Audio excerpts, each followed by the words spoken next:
Tá bom? Sexta-feira, próxima sexta-feira, 19h30. Abra sua Bíblia, Gênesis capítulo 37.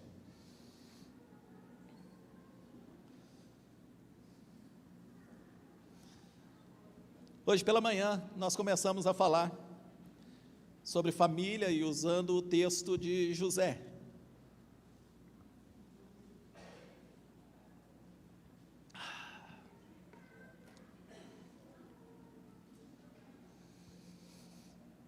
E durante todo esse mês, nós vamos refletir na vida de José. É interessante que no livro dos começos, que é Gênesis, é a história que mais ocupa espaço, é a história de José, que o texto chama, esta é a história de Jacó. Hoje pela manhã, nós conhecemos a família de José.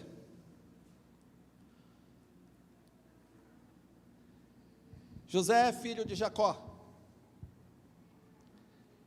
Sua mãe, Raquel. Seus irmãos, Rúben, que é o mais velho, Simeão, Levi, Judá, Issacar, Zebulon, Gade e Asser, Dan e Naftali, e Diná, meia-irmã, que era filha de Lia. Depois nasce José, o 11º filho de Jacó, e por último nasce Benjamim. No nascimento de Benjamim, morre Raquel, aquela pela qual Jacó havia trabalhado tantos anos. Nós aprendemos pela manhã que a predileção traz consequências. E ela vem de uma sequência. Por quê? Porque Jacó havia sido o filho predileto da sua mãe. Alguém lembra o nome da mãe de Jacó? Se você não lembra, eu vou chamá-la de Rebeca. E o nome do pai de Jacó? Quem casou com a Rebeca? Isaac. Rebeca teve filhos gêmeos. Quem eram os filhos gêmeos de Rebeca? Esaú e Jacó. Mas quem era o preferido da Rebeca? O Jacó. Porque ela ajuda o Jacó a enganar o seu pai, Isaac. Essa história de predileção que traz uma divisão na família de Isaac, já que Esaú fica extremamente revoltado com Jacó, essa predileção que traz separação na família de Isaac vai trazer problemas também para a família de Jacó. Porque Jacó também, entre todos os seus filhos, ele tinha um filho preferido, que era José. E José era preferido por uma razão até bastante simples. José era, quando nasceu, o único filho da mulher que Jacó amava. Porque foi por Raquel que ele trabalhou e não por Lia. E os outros filhos eram de suas servas. Mas Jacó não. José não. José era o filho da mulher do coração de Jacó. E por isso ele passou a ser também o filho preferido. E essa predileção traz graves problemas para a família de Jacó. Os irmãos ficam com ódio de José. E por ficarem com ódio de José, eles procuram se livrar dele. Vimos também pela manhã que, embora nós gostamos muito de nos comparar com as pessoas boas da Bíblia, muitas vezes o nosso comportamento está muito mais parecido com os vilões. Todo mundo gosta de ser parecido com José, embora ninguém queira passar pelo que José passou, mas a gente gosta de ser parecido com José, porque José é um homem reto, José é íntegro, José faz tudo certo, José é o cara que perdoa, embora a gente não goste de perdoar, mas em outro tempo a gente fala sobre isso. Mas quando nós olhamos para os personagens, a gente quer ser parecido com o bom. Mas o nosso comportamento muitas vezes revela que ao invés de nos parecermos com José, a gente se parece com Jacó. Que ao invés de nós parecermos com José, nós nos parecemos com os irmãos de José. Gente que não suporta o sucesso do outro, a alegria do outro, gente que por inveja é capaz de matar. Às vezes, na intenção de parecermos com José, a gente se parece muito, e muito mais, com Potifar, que escuta o que os outros falam, e acredita no que os outros falam, sem ao menos checar se é verdade. E em tempos de redes sociais, então, como nós nos parecemos com Potifar? Qualquer noticiazinha que chega, qualquer quadrinho que a gente vê, a gente já condena alguém, já absolve alguém, já critica alguém, já condena alguém, porque se está na internet é verdade. Às vezes nós nos parecemos com um copeiro, que embora socorrido por José, esquece daquele que havia feito bem para ele. E quantas vezes nós nos esquecemos das pessoas que nos fazem bem? Inclusive, quantas vezes nós julgamos as pessoas por um ato só? Irmãos, eu não consigo entender alguém que ao conviver com uma pessoa uma vida inteira, por causa de um ato ou de um erro cometido, passa a tratar a pessoa pelo erro e não pela história. Eu acho de uma injustiça, eu acho de uma violência tão grande, você tratar alguém por uma atitude na vida, rotular alguém por um erro. É estranho de ver, mas foi isso que Potifar fez. E às vezes nós nos parecemos com Potifar, às vezes nós parecemos com um copeiro, às vezes nós parecemos com Jacó. Agora, à noite, eu quero ler novamente os primeiros 15 versos desse texto, e depois tirarmos algumas lições nessa história para as nossas vidas. Jacó habitou na terra das peregrinações de seu pai, na terra de Canaã. Esta é a história de Jacó. Quando José tinha 17 anos, apacentava os rebanhos com os seus irmãos. Sendo ainda jovem, acompanhava os filhos de Bila e os filhos de Zilpa, mulheres de seu pai, e trazia más notícias deles a seu pai. Ora, Israel amava mais José do que todos os seus outros filhos, porque era filho da sua velhice, e mandou fazer para ele uma túnica talar de mangas compridas. Quando os seus irmãos viram que o pai amava mais do que todos os outros filhos, odiaram-no, e já não podiam falar com ele de forma pacífica. No verso 5, José teve um sonho e contou aos seus irmãos, e por isso o odiaram ainda mais. Ele lhes disse: peço que ouçam o sonho que tive. Sonhei que estávamos amarrando feixes no campo, e eis que o meu feixe levantou e ficou em pé, enquanto os feixes de vocês rodeavam e se inclinavam diante do meu. Então os irmãos lhe disseram: você pensa que vai mesmo reinar sobre nós? Pensa que realmente dominará sobre nós? E com isso, o odiavam ainda mais por causa dos seus sonhos e de suas palavras. José teve ainda outro sonho que ele contou aos seus irmãos, dizendo: sonhei também que o sol, a lua e 11 estrelas se inclinavam diante de mim. Quando José contou esse sonho ao pai e aos irmãos, o pai o repreendeu, dizendo: que sonho é esse que você teve? Você está querendo dizer que eu e sua mãe e os seus irmãos iremos nos inclinaremos até o chão diante de você?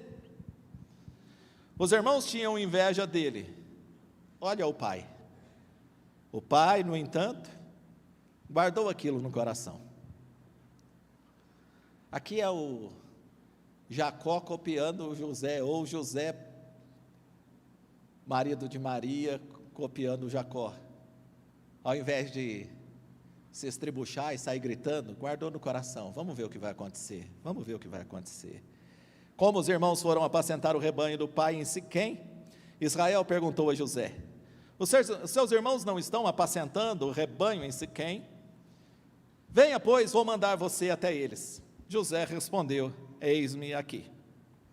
Israel continuou: vá agora e veja se está tudo bem com os seus irmãos e com o rebanho, e traga-me notícias. Assim, o enviou do vale de Hebrom, e ele foi a Siquém. E um homem encontrou José, que andava errante pelo caminho, pelo campo, e lhe perguntou o que está procurando. Até aqui está bom.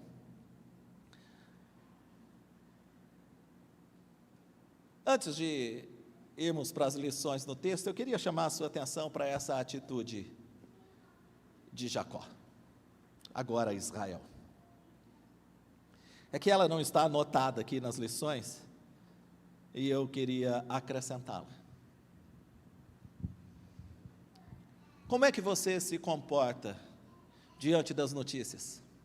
Como é que você se comporta diante daquilo que você não está esperando ouvir? Como é que você se comporta? Algumas pessoas costumam retrucar sem ao menos pensar, sem ao menos avaliar. Ou, como diz bem um texto, sem arrazoar sobre o assunto. Às vezes nós respondemos de supetão, às vezes nós nem pensamos, nem sabemos se estamos certos ou errados. Nos preocupamos rapidamente em rebater, em ter razão. Estamos tão armados diante das situações, que mal ouvimos o que foi dito. Só queremos responder, só queremos reagir, só queremos firmar posição.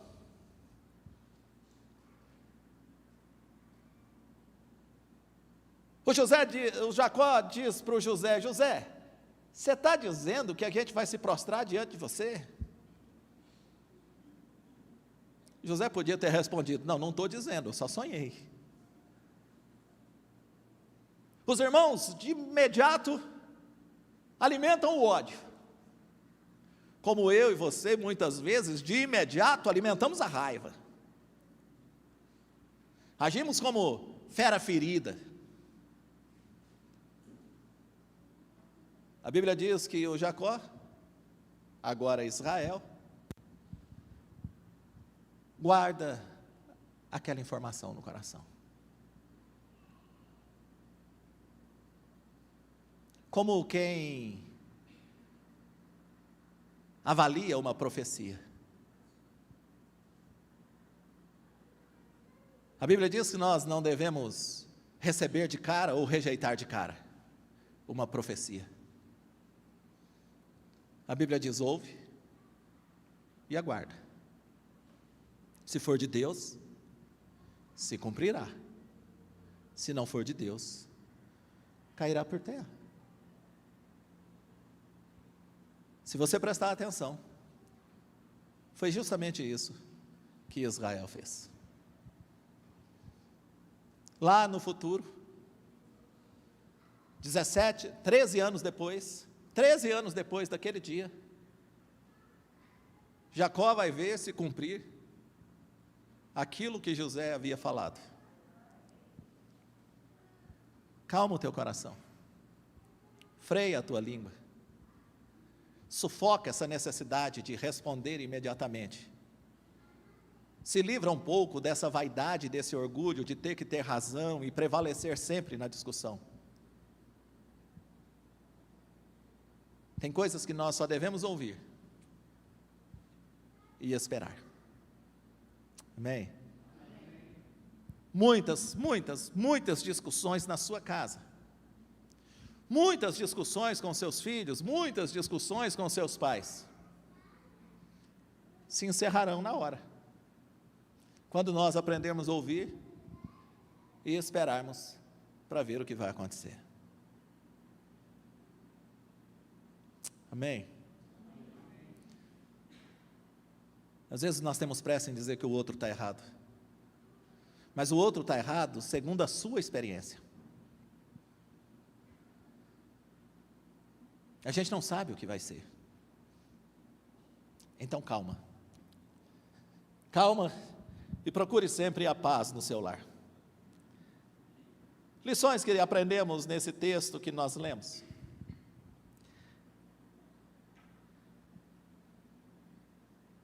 Quando José passa a ficar bem claro e notório que ele é o preferido do pai dele, quando ele já não se comporta como seus irmãos, quando ele tem uma roupa diferente, isso é um processo, isso não começa de uma hora para outra, isso vem acontecendo. O texto diz que seus irmãos o odiaram e já não lhe podiam falar pacificamente. Quando é que eles deixaram de falar pacificamente? Quando o ódio tomou conta do coração deles. Quando o caldo do ódio já tinha entornado, ou como diria Neidinha, supitado. É supitado, né? Quando o caldo supita, quando entorna, eles já não conseguem mais falar pacificamente. Por que eles não conseguem falar pacificamente? Porque agora eles falam a partir do ódio. E o ódio cega, irmãos. O ódio tira o nosso discernimento. O ódio tira a nossa capacidade de avaliar justamente.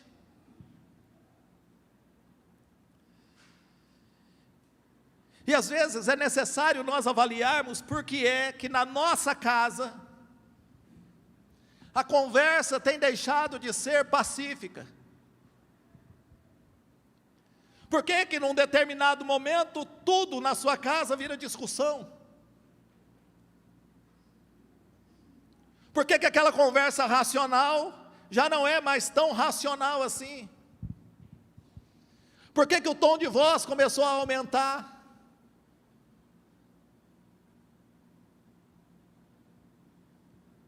É bom nós pensarmos sobre isso, porque o texto nos mostra que o ódio impede uma conversa pacífica. E eu tenho de muitas razões que nós poderíamos apresentar. Eu quero trazer apenas uma bem simples. É que a gente deixou encardir, para depois tentar limpar. Encardir, em Goiás encarde também.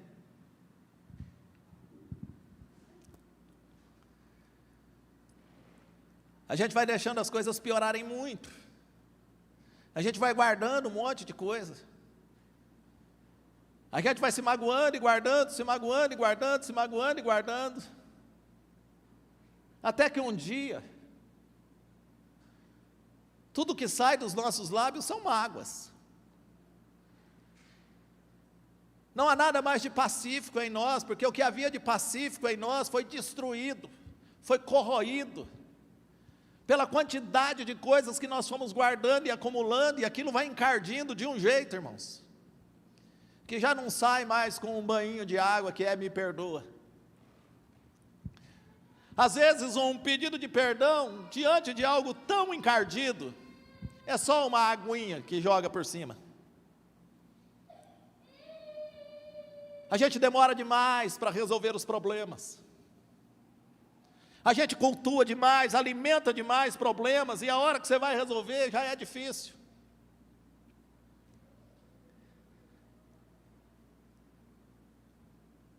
Vou dar um exemplo. Culto demais, talvez vocês não consigam alcançar, porque de fato o meu nível de cultura muitas vezes é muito alto. Mas lá em casa eu uso muito uma air fry. Agora eu estou especialista do air fry. Meu negócio é pesquisar como é que faz as coisas na internet e corro para tentar fazer no air fry. Já sei fazer carne assada, já asso linguiça, e asso hambúrguer. Já consigo fazer tudo isso no air fry. Só que geralmente quando eu termino de fazer, eu não estou querendo limpar. Eu não sei como você, dona de casa, tem paciência de terminar um almoço e lavar uma louça. Eu acho que lavar a louça não é um negócio que deve acontecer depois do almoço. Já deve acontecer no final da tarde, que você já descansou. Então eu sempre deixo para lavar depois. E a Cássia, como sempre coopera comigo e colabora comigo, ela fala assim: vou deixar para você lavar. Afinal de contas, você sujou. Sujou, lavou. Já ouviu isso na sua casa? O inimigo às vezes fica furioso. Sujou, lavou. E eu deixo lá, vou lavar. E sabe quando eu vou lavar, Calil? Quando eu vou usar de novo. Irmãos, quando eu vou usar de novo, eu já penso 3 vezes para comer aquela carne que eu fiz da outra vez, porque é um tanto de gordura, um trem endurecido, desse tamanho assim, fica um trem branco, fica parecendo uma pele, eu já imagino aquilo tudo dentro de mim. Não parece que aquilo, eu falo, é por isso que a gente morre. Olha o que a gente come, Francisco, é por isso que a gente morre. Aí como é que eu faço? Não adianta eu chegar lá, irmãos, com uma buchinha, aquele trem, passou da hora de limpar. Se eu limpasse assim que eu tivesse terminado, Murilo, era mais fácil. Mas como eu deixo passar o tempo, aquilo vira uma crosta, aquilo vai grudando em tudo, aí já não é mais tão simples limpar. Aí o que eu vou fazer? Lógico, tenho técnicas, sou treinado a lavar louça, tenho técnicas, boto logo uma água para esquentar, ferveu a água, eu vou e jogo aquela água fervendo, ali já alivia, já fico animado em comer de novo. A única coisa que vem na minha cabeça é: a próxima vez que você comer carne com gordura, toma um chá quente, porque eu descobri que a água quente faz aquela gordura toda diluir. Eu falo, pronto, é só beber água fervendo que eu não vou infartar. Mas tem que jogar água fervendo, depois tem que esfregar aquele trem que é uma nojeira, depois eu tenho que lavar aquele trem com bucha, depois tem que passar mais, e tem que ficar enxaguando toda hora. Por quê? Demorei para lavar. Irmãos, muitos problemas na nossa casa é assim. A gente deixa para tratar depois, a gente deixa para resolver depois, a gente deixa para conversar depois, a gente deixa para reclamar depois. Hora que você vai mexer naquele negócio, aquilo está uma sujeira, que aí não é tão simples assim, não é só passar uma buchinha e falar me perdoa. Tem crosta naquele negócio, está encardido, precisa lavar direito, e dá trabalho limpar depois. Os irmãos do José não odiaram José do dia para a noite, aquilo foi acumulando, e aquilo supita quando José sonha, aquilo transborda quando José sonha, porque quando os irmãos dele decidem matá-lo, e essa é a primeira decisão, eles decidem matá-lo porque o coração já está completamente contaminado, e eles dizem, lá vem o sonhador. Às vezes você está já pensando em matar o seu relacionamento,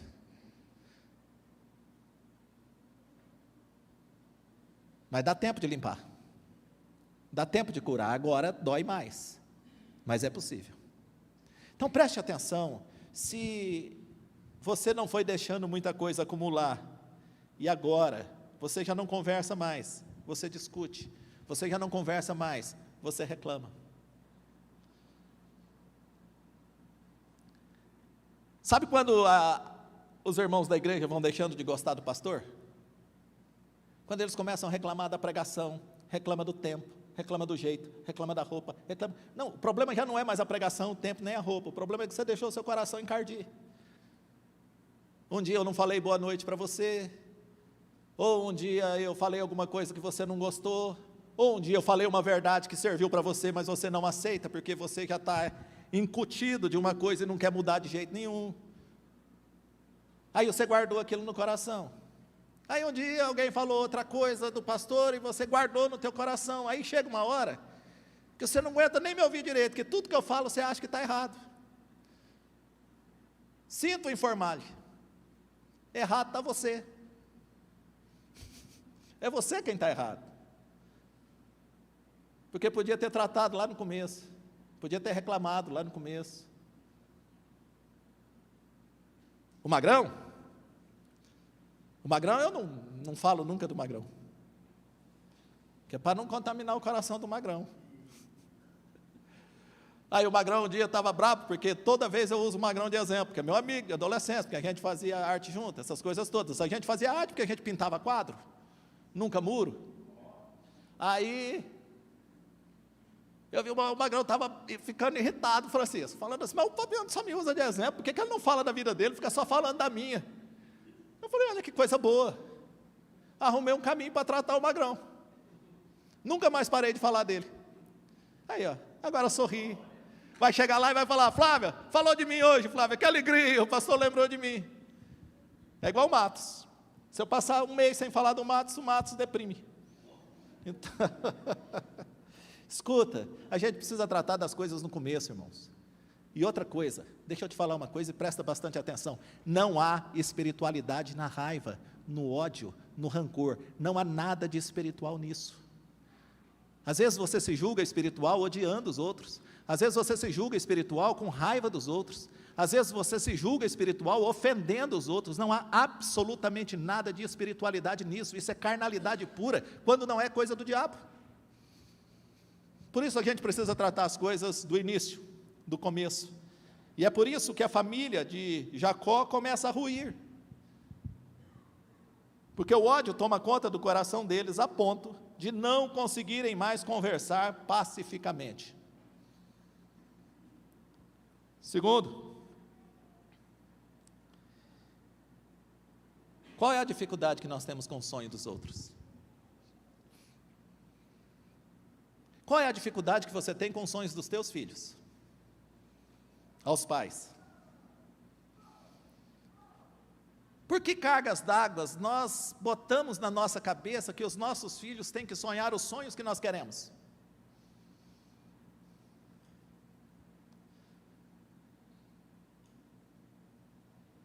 Por que que você tem absoluta certeza que o seu marido não pode sonhar?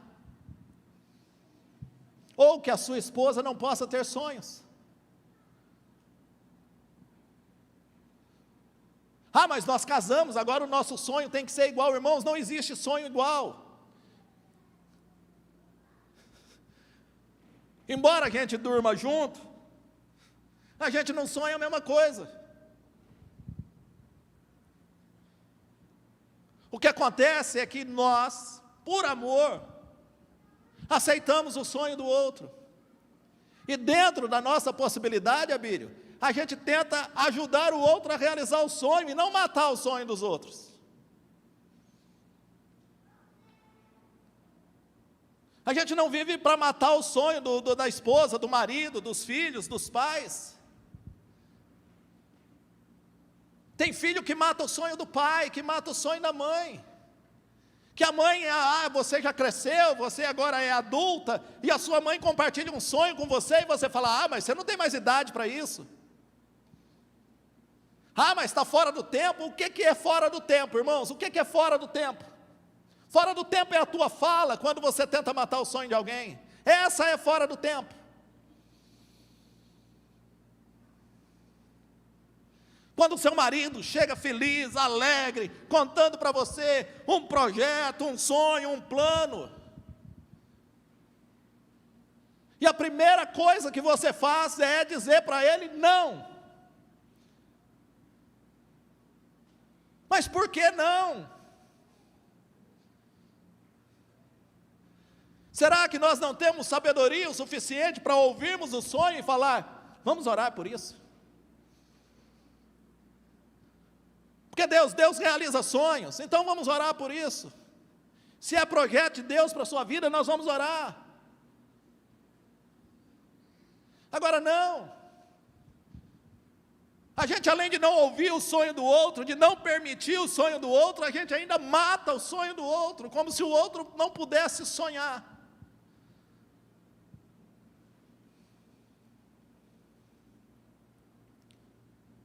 Quando seu filho chega para você e fala, eu sonho em ser médico. Gente, eu já ouvi pai falando para filho que fala que sonha em ser médico, mas nós é pobre. Pensa em outro curso. Eu quero ser astronauta.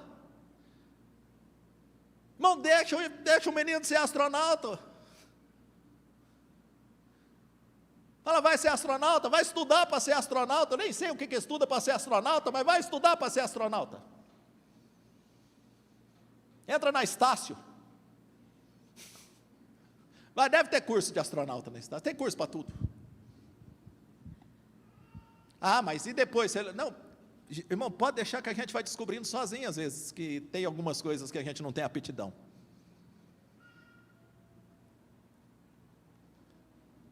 Mas por que as pessoas não podem sonhar? Os meus sonhos não são os sonhos da Cássia, os sonhos da Cássia não são os meus sonhos. Mas Deus nos colocou junto, irmãos, para que a gente pudesse realizar sonhos. Você está entendendo isso? Mas eu acho isso, o que tem? Minha sogra tinha um sonho desde criança, ter um bebê da estrela. Ela já tinha ganho a boneca mais bonita do mundo, que era a Cássia.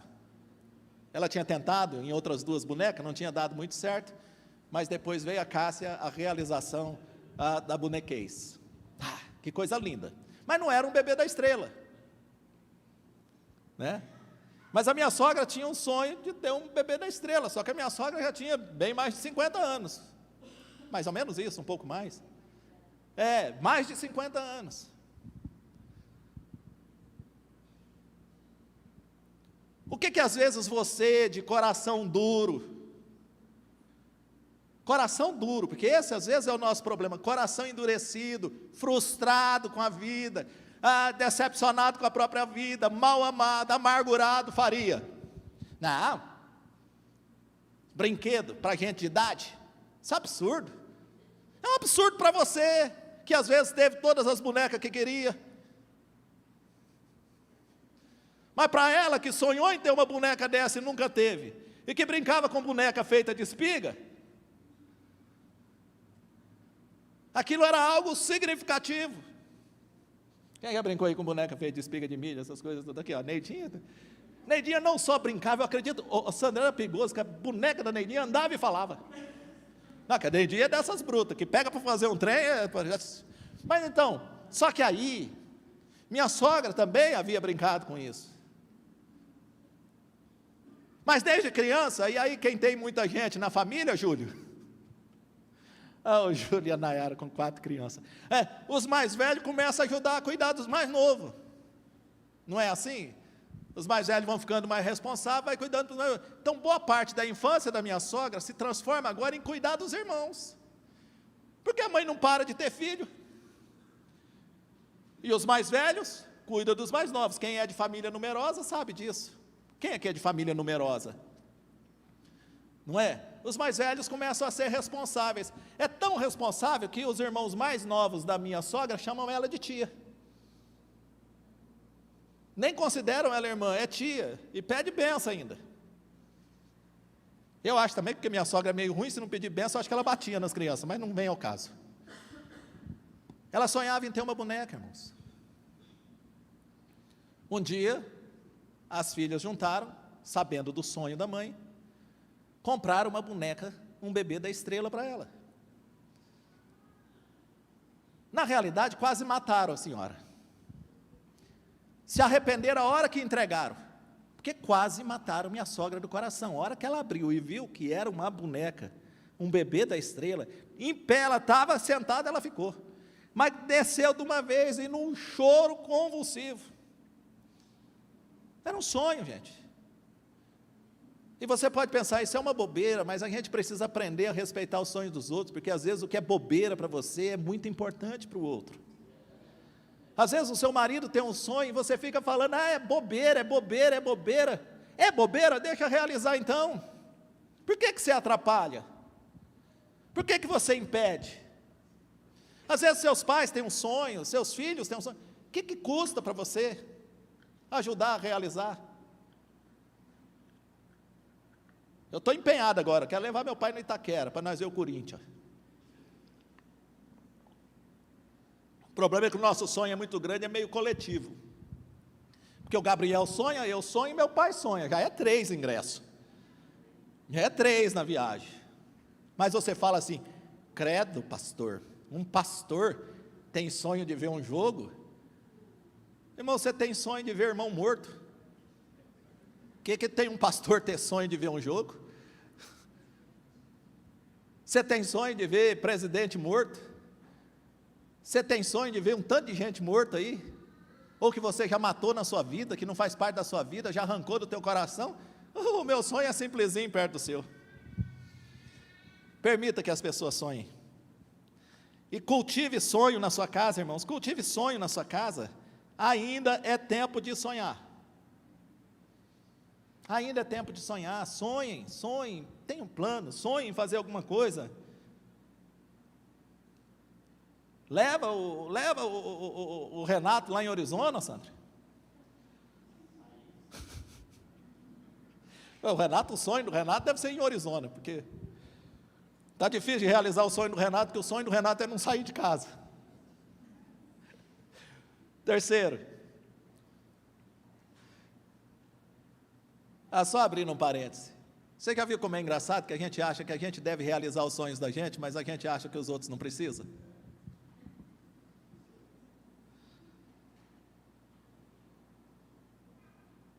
Na sequência, o texto diz que os irmãos de José sentiram ciúmes. E não é esses ciúmes que nós cantamos do Espírito Santo, não. É os ciúmes doentio. É os ciúmes que faz matar. Às vezes você tem ciúmes do teu filho, até hoje. Você tem ciúmes da tua filha.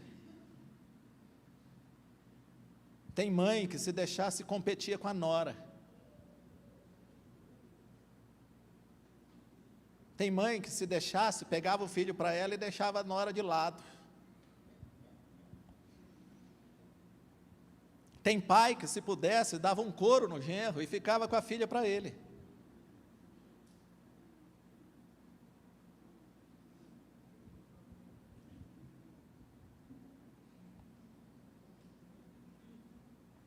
Entendeu, Pedro? Às vezes a gente é ciumento, irmãos. Às vezes a gente quer só para a gente. Isso não é certo, não.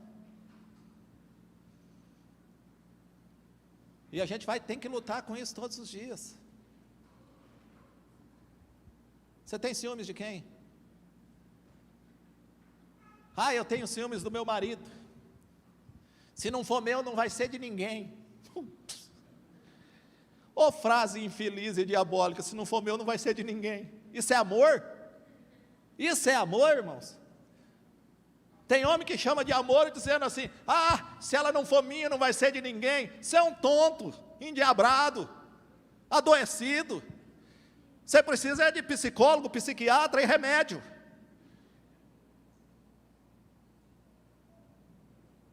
E uns dias de cadeia ainda, para poder tomar o remédio direitinho, né, doutor? Irmãos, que ciúme doentio é esse? Eu sou capaz de matar quem? Eu sou capaz de tirar a minha vida. Só se for de tanto comer. Que ciúme doentio é esse? Isso não é amor. Ciúme que mata não é amor. Não é cuidado, não é zelo, é doença. É doença. Porque o ciúme dos irmãos de José fez com que eles planejassem a morte do José. É ciúmes. Irmão, você pensou em matar, vai se tratar, isso não é amor. Eu gosto demais, não gosta de jeito nenhum. Quer saber de uma coisa? A única pessoa que o ciumento gosta é dele mesmo.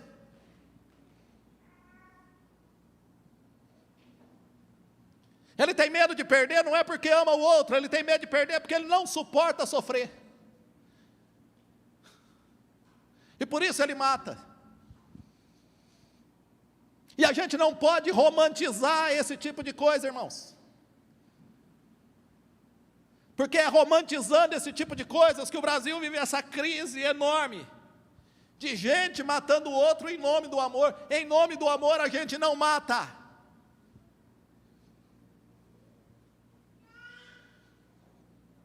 Preste atenção nisso, em nome do amor a gente não mata. Não valorizem isso. Isso começa pequeno, viu? Mas se a gente não toma cuidado, isso vai crescendo de um jeito, que nós vamos nos sentindo proprietários do outro. A certidão de casamento, irmãos, não é uma transferência de posse, viu? Você não está tratando de casa, de apartamento, de terreno, nem de carro. A certidão de casamento existe só para que, quando morrer, o outro fique bem, porque não serve para outra coisa. Certidão de casamento não é certificado de que casou, não, é previsão de separação. Caso separe, há um termo que define como vai ser divididas as coisas. Aquilo não é transferência de propriedade. Você não virou dono de uma mulher depois que casou com ela, e a senhora não virou dono de um homem depois que casou com ele, porque não é gado. Não é boi, não é vaca, não é porco. Não normalizem esse ciúme doentio. Isso não é de Deus. Isso é daquele que veio matar, roubar e destruir. E se você não está conseguindo controlar isso, procure tratamento. Procure tratamento, porque essa é uma doença. E esse tipo de doença mata muito mais do que a gente imagina. Por último, e terminando, o texto diz que Jacó mandou José para junto dos seus irmãos. Mas num determinado momento José se perde no caminho.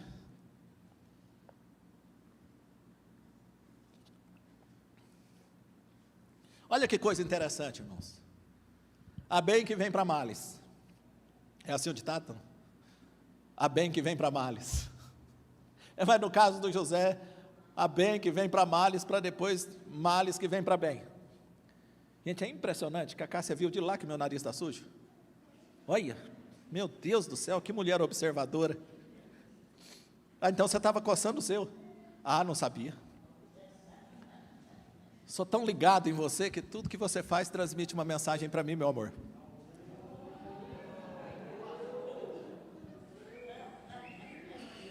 Pega aí. Ai. Calil, às vezes ela faz assim, é porque minha camisa está desarrumada. Às vezes ela faz assim, é porque minha roupa está desarrumada. Hoje ela estava fazendo assim, falei, meu nariz está sujo. Mas ela estava coçando o dela. Terminando. Olha essa situação de José, que interessante. Quando José se perde, na nossa cabeça natural, tinha sido a melhor coisa que estava acontecendo na vida dele. Por quê? Porque se ele não encontra os irmãos dele, ele volta para casa, ninguém vai querer matar, ninguém vai vender ele, ninguém vai jogar ele no poço, ninguém vai vender ele como escravo, ele não vai parar na cadeia. Mas tem uma coisa também, o propósito de Deus não se cumpriria na vida dele. Aparentemente era a melhor solução, seria um livramento, mas irmãos, tem livramento que é o diabo quem está querendo dar para a gente, não é Deus.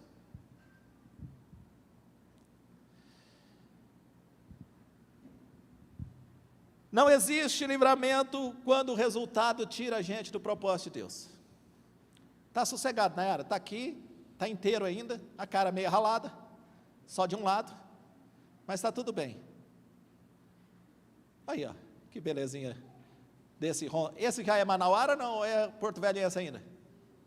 Ai, que maravilha, gente. Menina acostumada a correr na selva, olha lá, ó. Sossegado. Isso, se vê um cipó aqui, vocês vão ver só. Que coisa linda que é, esse rondonensezinho.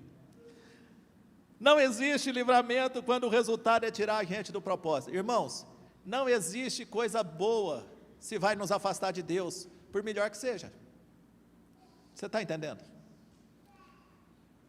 Às vezes tem coisa que dá errado na vida da gente, não é porque Deus é ruim ou Deus não abençoou, porque o único jeito de nós não sairmos do propósito de Deus era que aquilo desse errado.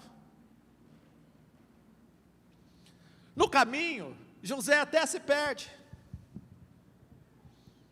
mas às vezes o caminho que a gente tem que passar é o mais difícil mesmo, é o caminho cheio de obstáculos, mas esse caminho mais difícil, cheio de obstáculos, cheio de dificuldades, cheio de gente chata, é justamente o caminho que Deus nos colocou, e a gente vai caminhando no propósito dEle.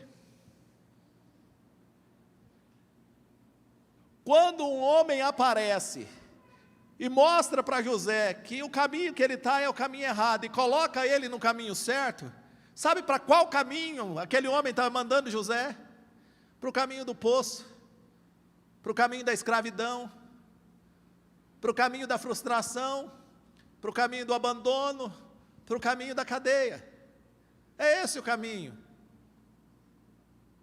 Mas esse caminho, que aos nossos olhos é um caminho trágico, ele se revela justamente o caminho do propósito de Deus, porque só havia um jeito de José chegar a Faraó, não havia outro jeito.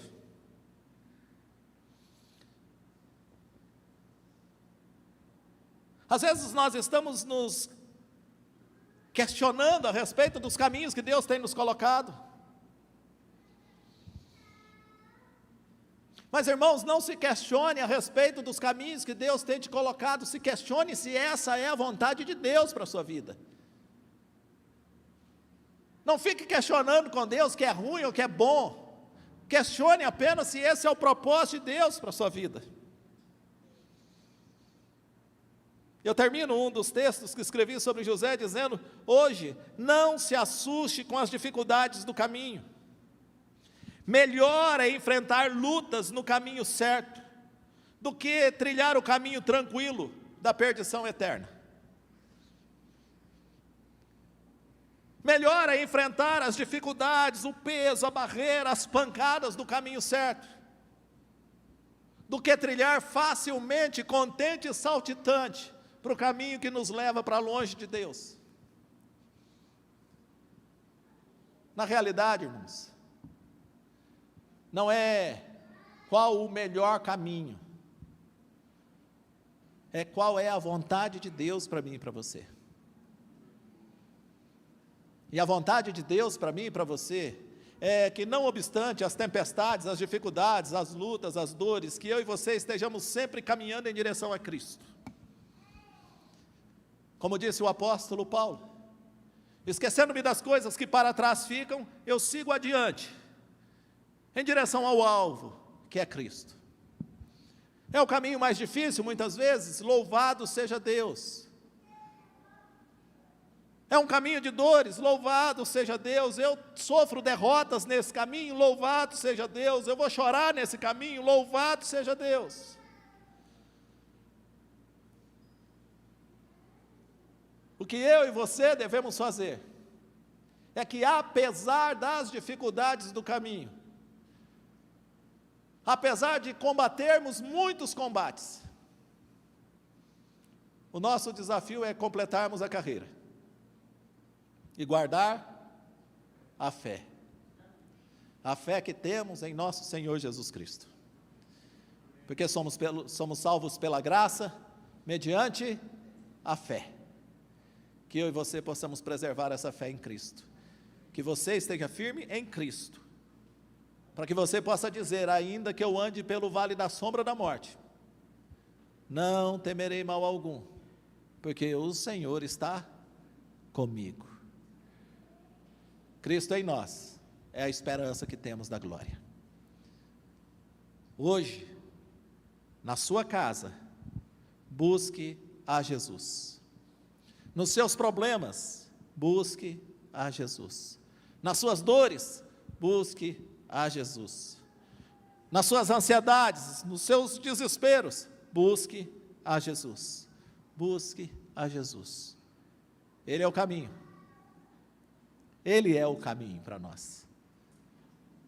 A verdade também. E a vida. E ninguém vem ao Pai, a não ser por Ele. Amém? Que Jesus seja o centro da nossa família. Fique em pé, por favor.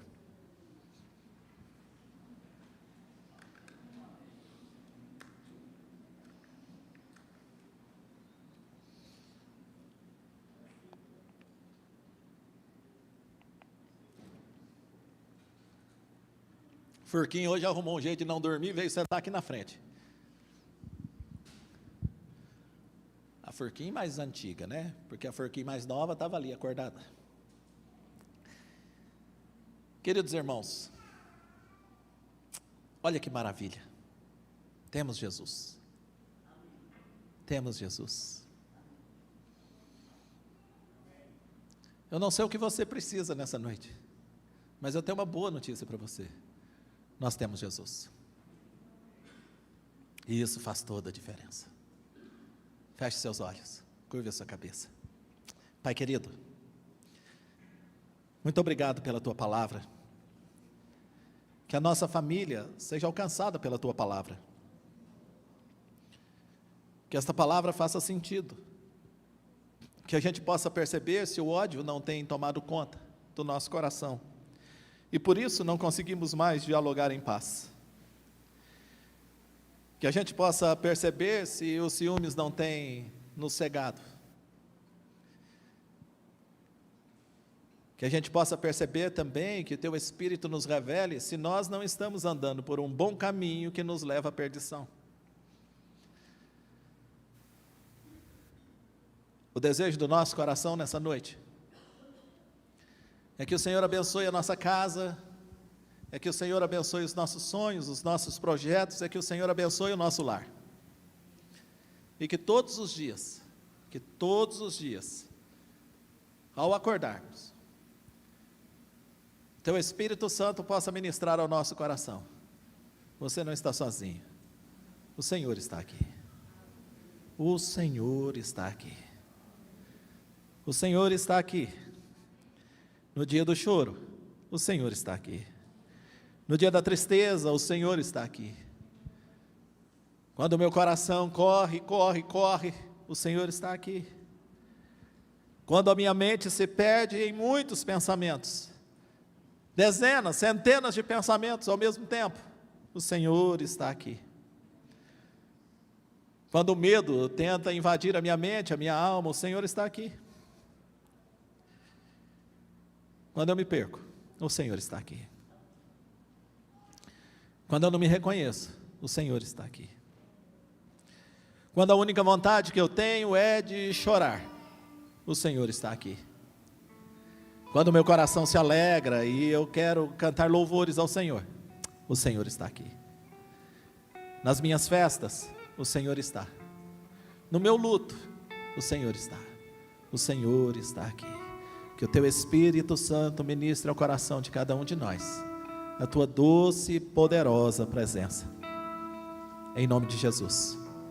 Amém. Amém. Amém.